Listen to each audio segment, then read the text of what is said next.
बच्चों, welcome to my channel. तो आज हम पढ़ेंगे सेल वॉल कि सेल वॉल क्या होती है। ठीक है, कल हमने प्लाज्मा मेम्ब्रेन के बारे में पढ़ा था कि प्लाज्मा मेम्ब्रेन क्या होती है।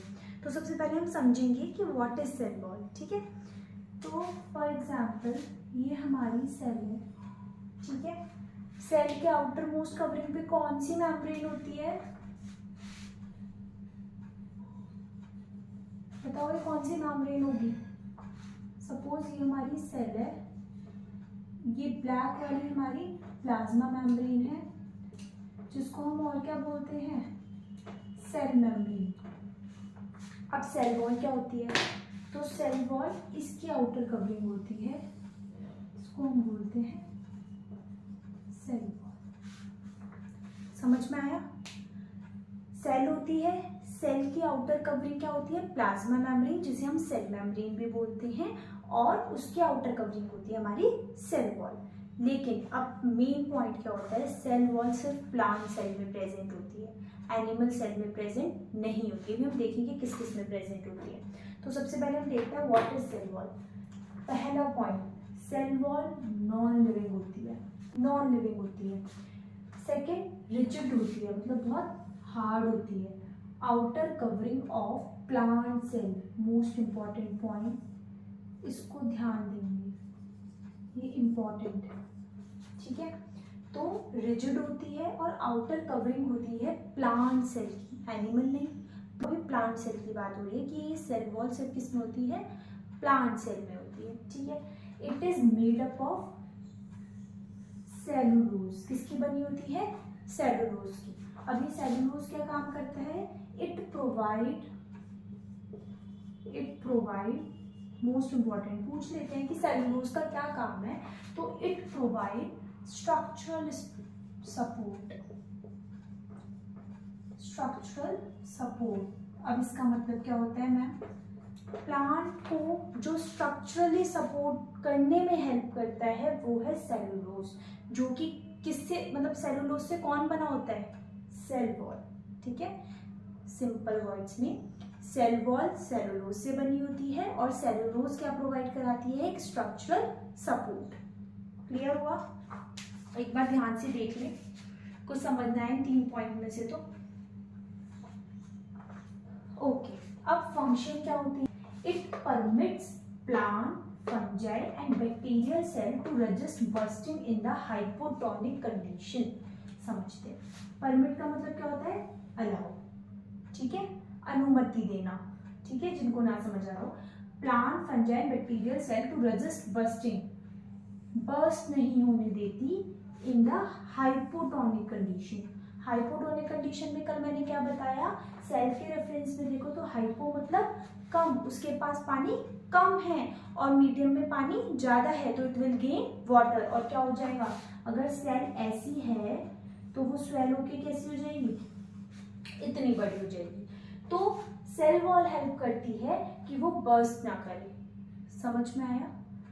It exert equal pressure against swollen cell. इसका आंसर ये है कि सपोज अभी फूल रही है, ठीक है, ऐसे प्रेशर लग रहा है, स्वेल अप कर रही है, तो सेल वॉल क्या है, इक्वल प्रेशर लगाती है अपोजिट डायरेक्शन में। ठीक है, अपोजिट डायरेक्शन में जो सेल वॉल है वो इक्वल प्रेशर लगाएगी, जिससे कि जो हमारी हाइपोटोनिक कंडीशन में जो सेल है वो बर्स्ट ना हो। It absorb water bye osmosis, gain करती है, लूज करती है। कौन सा प्रोसेस होता है, ऑस्मोसिस। हमारा नेक्स्ट इंपॉर्टेंट टॉपिक है जिसे हम बोलते हैं प्लाज्मोलिसिस। अब प्लाज्मोलिसिस क्या होता है, प्लाज्मोलिसिस हमेशा लिविंग प्लांट सेल में होता है, डेड में नहीं होता, हमेशा लिविंग प्लांट सेल में होता है। वर्डिंग्स पे ध्यान दें। ठीक है, when they lose water by osmosis। अब पानी ये लूज कब करता है, कौन सी कंडीशन में, हाइपरटोनिक कंडीशन में। हाइपरटोनिक कंडीशन में क्या होता था, हाइपर मतलब सेल के पास बहुत ज्यादा पानी है, मीडियम के पास पानी कम है, तो it will lose water by the help of, by the process called osmosis. Osmosis के थ्रू सारा पानी लूज करेगा और जो सेल होगी वो क्या कर जाएगी, श्रिंक कर जाएगी। ठीक है, तो सपोज हमारे पास एक सेल है और हमारे पास प्लाज्मा मेम्ब्रेन है और आउटर में हमारे पास एक सेल वॉल है। तो सेल वॉल तो डेड होती है, तो प्लाज्मोलिसिस का मतलब ही है श्रिंकेज ऑफ लिविंग सेल, कि जो लिविंग सेल है उसका श्रिंकेज होना, ठीक है। तो प्लाज्मा मेम्ब्रेन, सेल और इसके अंदर जितने भी ऑर्गेनेलीज हैं वो सब श्रिंक कर जाएंगे और सेल वॉल ऐसे ही रहेगी। तो बाद में जो इसकी कंडीशन होगी वो ऐसी होगी, सेल वॉल तो ऐसे ही रहेगी और बाकी सब श्रिंक कर जाएंगे एक जगह, ठीक है। तो दिस इज प्लाज्मोलिसिस। आ जाते हैं 1 मार्क में क्वेश्चन। 1 मार्क में आ जाता है, एमसीक्यू टाइप में आ जाता है कि सेल वॉल किस किस में प्रेजेंट है। अब मैम ने बोल दिया, मैंने बोल दिया कि सेल वॉल प्लांट सेल में होती है, एनिमल सेल में नहीं होती। बट अगर क्वेश्चन आ गया बैक्टीरिया में होती है, फंजाई में होती है, तो हम क्या करेंगे, ठीक है, सीखते हैं। प्लांट में तो आपको पता ही है होती है प्रेजेंट, ठीक है। बैक्टीरिया में भी होती है सेल वॉल, उन्हें भी स्ट्रक्चरल सपोर्ट की नीड होती है। फंजाई में भी होती है, ठीक है। एनिमल्स में होती है, नहीं होती। वायरस में नहीं होती। अब पहला क्वेश्चन, प्लांट्स में जो सेल वॉल प्रेजेंट है वो किस चीज की बनी होती है? सेलुलोज। अभी बताया था ना, सेलुलोज की बनी होती है, ठीक है। बैक्टीरिया में किसकी बनी होती है? पेप्टाइडोग्लाइकिन। पेप्टाइडोग्लाइकिन। ज्यादातर बैक्टीरिया का ही क्वेश्चन आता है कि जो बैक्टीरिया में सेल वॉल होती है वो किस चीज की बनी होती है, तो पेप्टाइडोग्लाइकिन, ठीक है।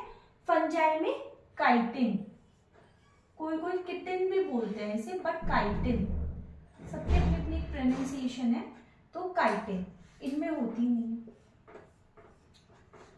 तो ये वाला चार्ट अच्छे से याद कर लें कि सेल वॉल प्लांट्स में होती है, बैक्टीरिया में होती है और फंजाई में होती है।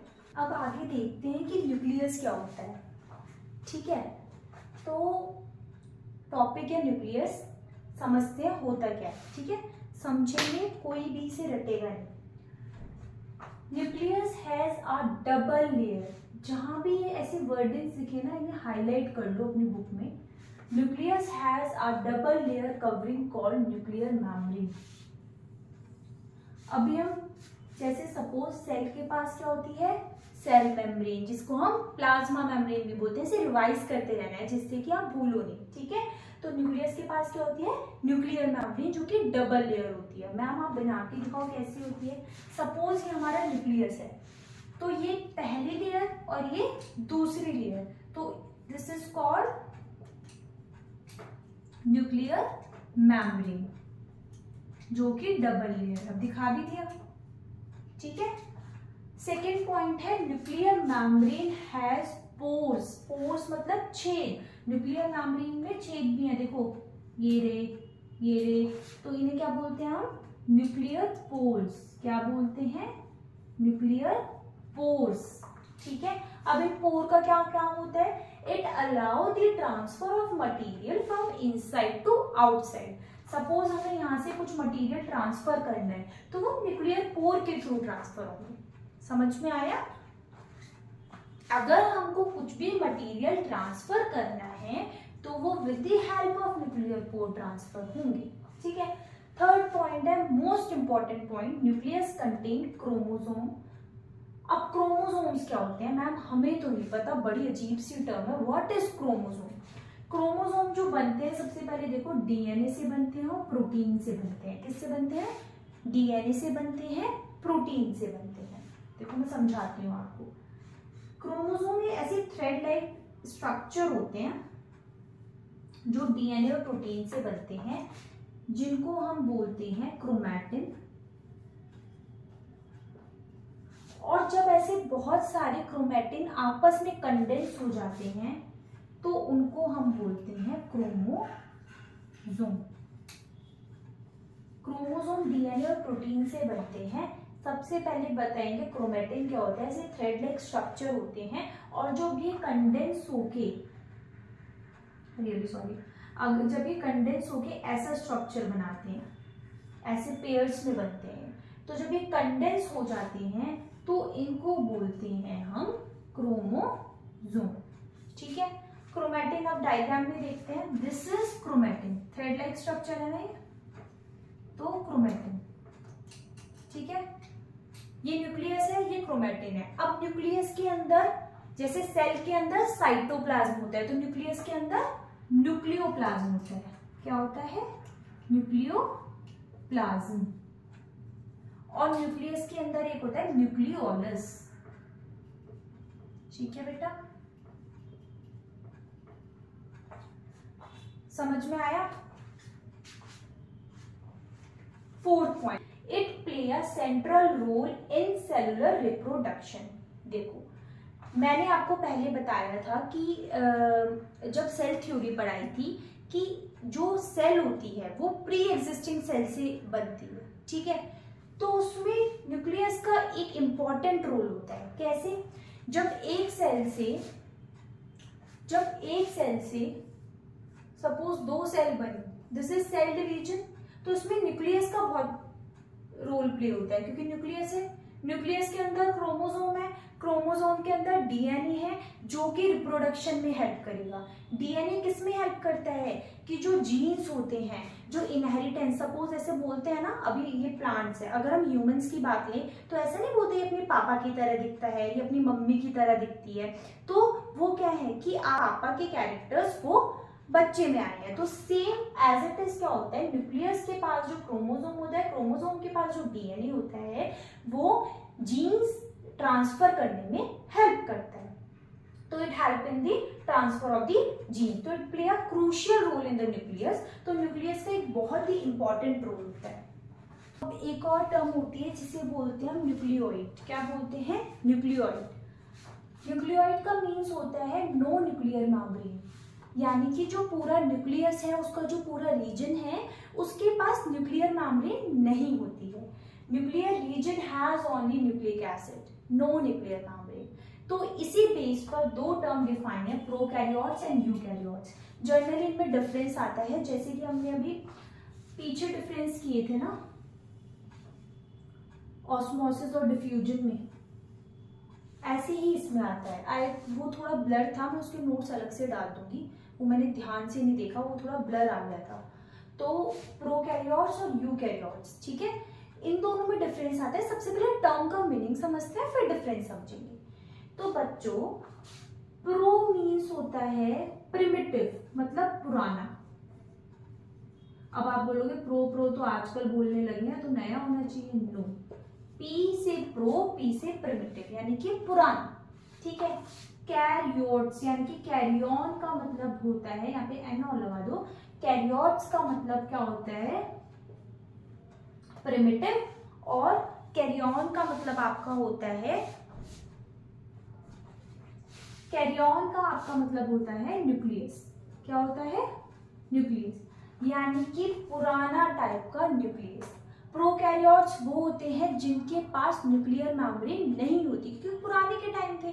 अब पुराने टाइम पर आप पे फोन हुआ करते थे नहीं ना, फोन अब आ गए स्मार्टफोन्स। तो ऐसे याद करो, प्रोकैरियोट्स प्रिमिटिव, तो पुराने टाइप के न्यूक्लियस, तो यानी कि no nuclear membrane, no nuclear membrane. वही यूकैरियोट न्यू, यानी कि न्यू टाइप ऑफ न्यूक्लियस, तो इट हैज न्यूक्लियर मेम्ब्रेन। तो वो ऑर्गेनिज्म जिनके पास न्यूक्लियर मेम्ब्रेन होती है वो यूकैरियोट्स की कैटेगरी में आती हैं, और जिनके पास नहीं होती वो प्रोकैरियोट्स की कैटेगरी में आते हैं। फॉर एग्जाम्पल बैक्टीरिया, ठीक है। अभी इसका डिफरेंस देखेंगे क्या होता है। अब मोस्टली इन दोनों में क्या आता है, डिफरेंस आता है कि यूकैरियोट्स और प्रोकैरियोट्स में डिफरेंस बताओ। तो जो बेस्ट तरीका होता है कि हमें फुल मार्क्स मिलेंगे, पूरा कॉन्फिडेंस है, तो वो होता है ये कि आप एक कॉलम बनाओ यूकैरियोट्स का, एक बनाओ प्रोकैरियोट्स का, और एक बनाओ कैरेक्टरिस्टिक्स का, ठीक है। और आपको 5 से 6 पॉइंट लिखने होते हैं बस। अब देखो चुटकियों में हो जाएगा, हमने समझा, अच्छा है।